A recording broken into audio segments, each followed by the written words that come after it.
Minimalism and Pretty Little Cobras, and welcome back to the Cobras Nest. For those of you who are new, my name is Mignon Cobra and I make minimalist videos.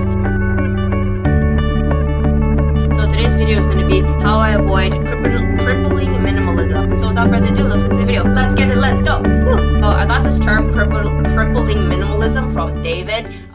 It was like we were at Uniqlo and I was like debating whether I wanted to buy a shirt or something. This was so long ago, this was like 2 years ago, and I was like, do I buy it, do I not buy it? And then I put it back and he saw like I would struggle all the freaking time about buying something, so he's like, Nat, see, there you go again. I don't even know what he said, but he called me out and he was like, it's crippling minimalism. And I was like, oh, I like that, that's interesting. So yeah, I kind of wanted to address it and just talk about it, and maybe you guys can relate. This is my tips and like tricks and whatever you want to take from the video to just kind of help you to avoid crippling minimalism. So essentially, how to use minimalism as a good tool as opposed to letting it become a crutch and then you becoming one of those people on YouTube who film the video. That's why I'm no longer a minimalist. So without further ado, let's just start talking about it. Okay, so number one, I don't put restrictions on myself. So I kind of learned this the hard way myself too, because I was essentially going through the crippling minimalism myself. I felt like I can't have this and I can't have that because it won't let me be a good minimalist, and or this is spending money, or I was like, towards the end, I was like, I'm still a minimalist. I love the idea of less is more, and I love all the wonderful things that I've like learned from it, but I do not put restrictions on myself. And I use this in many different aspects of my life, not just for my minimalism, but also for my diet. I took away restrictions. I'm only human, and I cannot do this with all these damn restrictions. So what I do now, as you know, the famous words of Pirates of the Caribbean, it's parlay, and it's just a guideline. So I essentially use it to kind of guide myself in a way that I can live a more sustainable life. So if I want to buy something, I buy it. If I don't want to buy something, I don't buy it, and I just leave, and I use minimalism to the basic.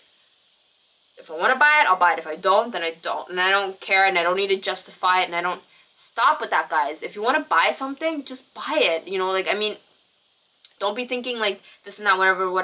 Like, I'm not trying to justify you guys trying to like, oh, if you want to go buy something, go buy something. That's not what I'm saying. I'm just saying, like, if you've already like thought it out through in your head and you know what's good, but you're just like holding back because of, you know, it's not in line with your principles or whatever. Sometimes you just gotta live a little, and you gotta make mistakes, and you gotta get your hands a little dirty. So I just don't think you should be putting restrictions on yourself. Live a little, and that's how you learn, right? Then if you find that it still causes you pain, if you bought and did whatever you did, then learn for the next time. Okay, the next thing is you must examine, okay? This is really important to avoid, you know, letting your minimalism become very crippling. You have to examine your fears and your feelings and your thoughts and your emotions. If you examine it, you've essentially become mindful about what's good with you. Like, I know a lot of people say that I'm more mindful. I didn't really understand it like myself, so the way I kind of like to phrase it is I like to say, just examine it. Just take a look at it and see what's good. So, for example, if I feel like, I'll use myself as an example, Cruelty makeup. I recently bought Cruelty makeup, even though I went on these long spiels about how I wasn't going to. But, you know, so the way that I justified it in my head, or the way that I analyzed it, was I want to wear makeup, and I don't want to buy it online because I don't know what the fuck I'm buying.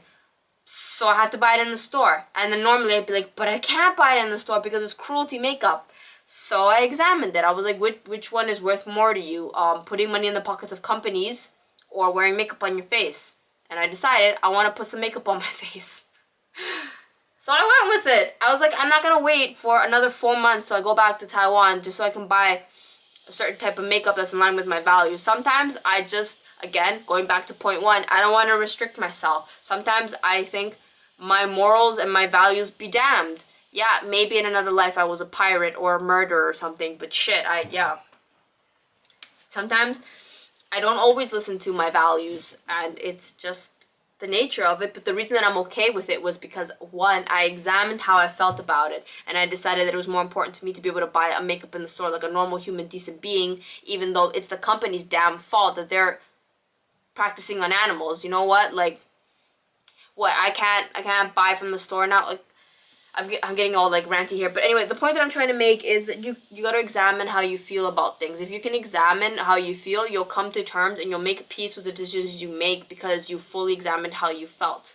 Okay, so the next one is it's actually goes in line with the second one, but the third one is being aware. And I think this one is the whole mindful aspect that people are talking about.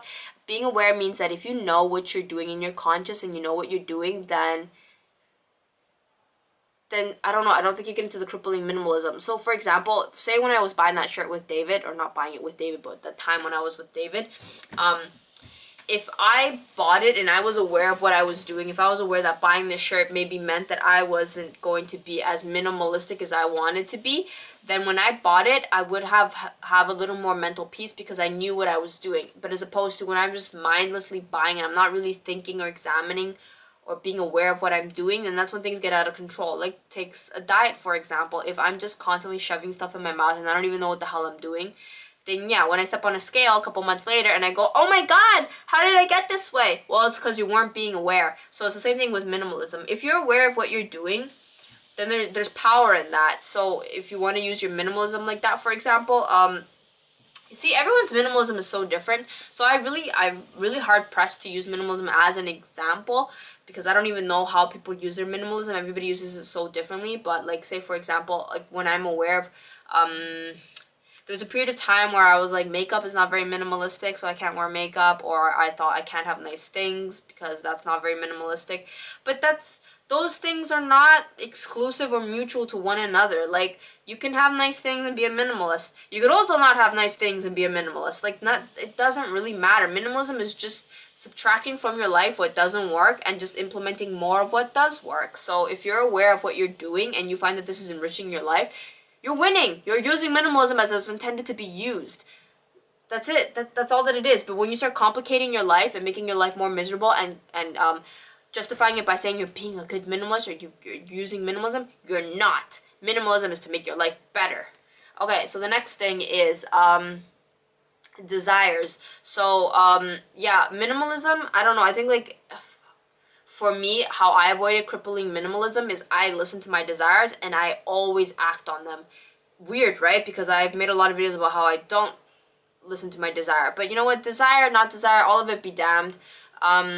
Life is too short. I want to listen to my desires. If you guys seen that movie, that Chinese movie about the guy who was a monk, and then later he found like an old teacher who was now no longer a monk, and he was like, teacher, how come you're no longer a monk? And he was like, the teacher was a monk and he stopped being a monk because he was like walking on a bridge and then he saw like a very beautiful girl, and then in there he stopped being a monk and he decided to marry that girl and become a doctor, and they live like a very like well-to-do life, indulging in all of the riches of life, which is totally the opposite of what monks do, right? So he's like teacher, how come you stopped being a monk? So the teacher was like, well, he thought about it. The first 10 years of your life, you're spent a baby, and the last 10 years of your life, you're spent an old person who can't do anything, and in between, you have a good 25 years of your life to, you know, live it as a person. But of those, how many days are rainy days, crappy days, days spent at work, sick days?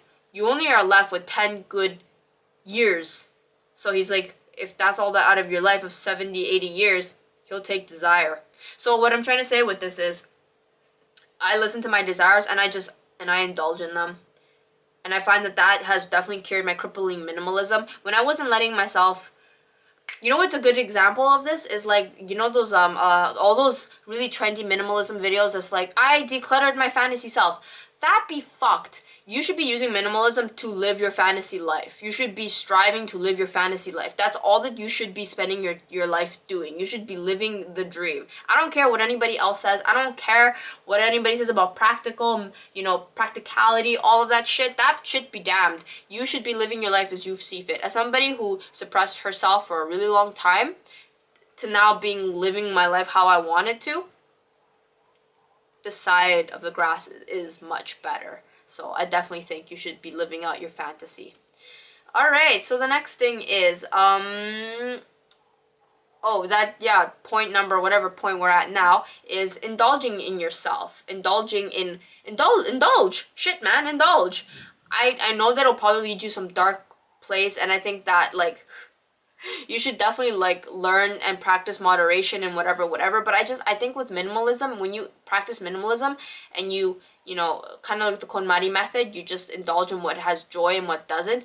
Yeah, maybe you'll declutter some shit that you're like, okay, fuck, I shouldn't have done that. But you'll learn what works for you and what doesn't work for you. So yeah, you should indulge in the things that you like. I mean, indulge in things that you like. Can you indulge in things you don't like? Is that called indulgence? Is that called like self-punishment? But yeah, you should definitely indulge in what you like. Then I think your minimalism will be a much more enjoyable experience. Your minimalist journey will be much more enjoyable than crippling minimalism. When I was in that state, when I thought, you know, minimalism be damned, I wasn't letting myself be a consumerist, and I couldn't eat certain things, and I couldn't do certain things because I'm not really a good minimalist. But you know what, guys? I am definitely a lot happier when I indulge in the things that do make me happy. When I decluttered a lot of my makeup, because, you know, it also went bad, and I did my whole March no makeup, and I didn't wear makeup, and whatever. If, you know, that's how you try, that's how you learn. If I did it, and I got rid of makeup, and I found that even still I didn't really want to wear makeup, then that's great. That's how we learn. There's a lot of shit I've decluttered, and I have never looked back. You ask me what I decluttered, I don't know. I don't remember. But the things that I still keep remembering and I still keep thinking about, those are the things that bring me joy, and that's the things that like calm my soul. So I indulge in them. I bring it back into my life. I bought more makeup, and I feel great. I'm wearing makeup right now. What do you guys think? Do I look good?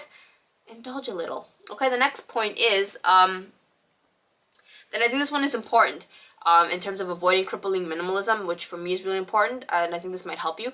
More expensive does not mean more happiness. I think that like society, especially consumerism, has definitely drilled that into our head. The more expensive you buy, the better. Yeah, okay, to a certain extent, better quality will definitely mean better experience, but that doesn't necessarily mean, that comes to a point where more expensive doesn't bring more happiness. I mean, you can be perfectly fine with something of a reasonable price. You don't have to kill yourself, and you'll just be just as happy, you know. 5 times the more expensive does not mean 5 times more the happiness. So that's just a little something to kind of keep at the back of your head when using minimalism. That's something that's really helped me a lot. I used to be like the person who's always, I was lusting luxury bags, and I was lusting the expensive makeup and the expensive everything, the expensive vacation. But when I indulged and I did it, and then when I did more cheaper options, I kind of more or less felt the same. So take it with a grain of salt, you know.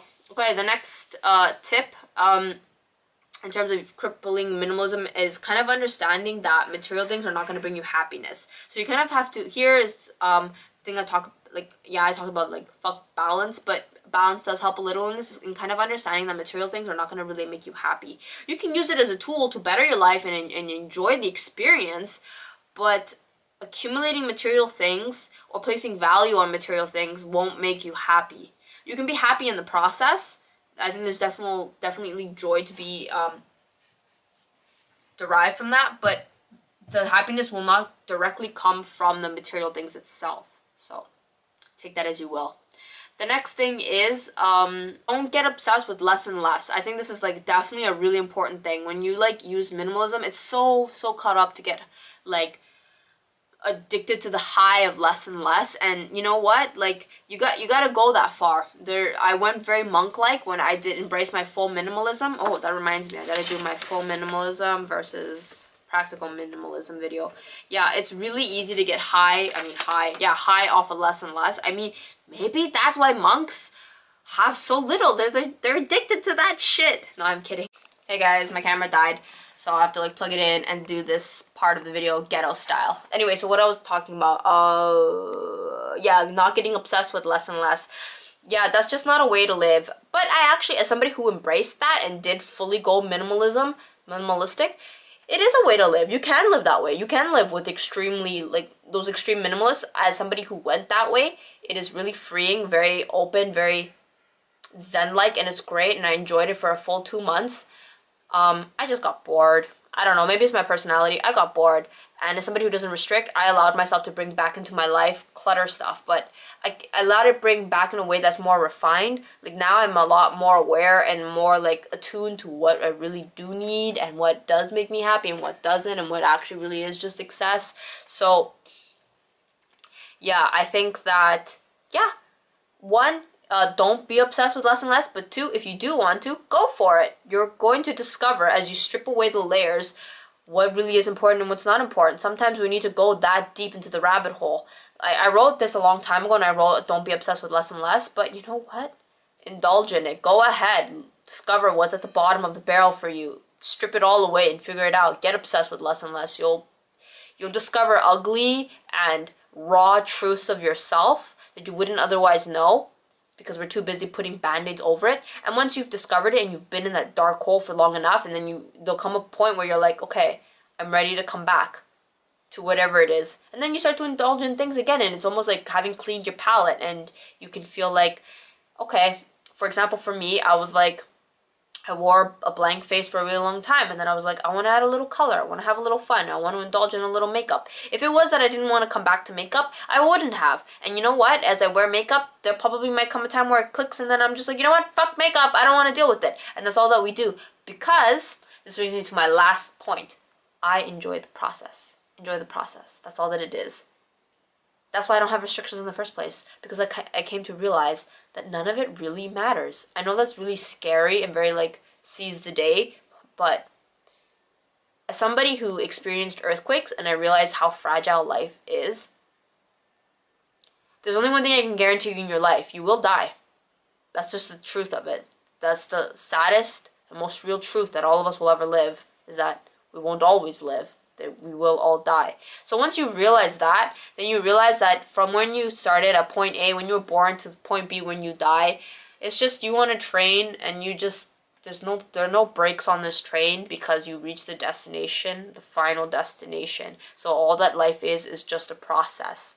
So just enjoy the process. It's kind of akin to when Buddhists write in the sand and then they clean it the next day and then they just write again in the sand. That's why all the things that you do, don't be guilty about it. I put makeup on only to take it off the next day, or I mean the next day, take it off later on.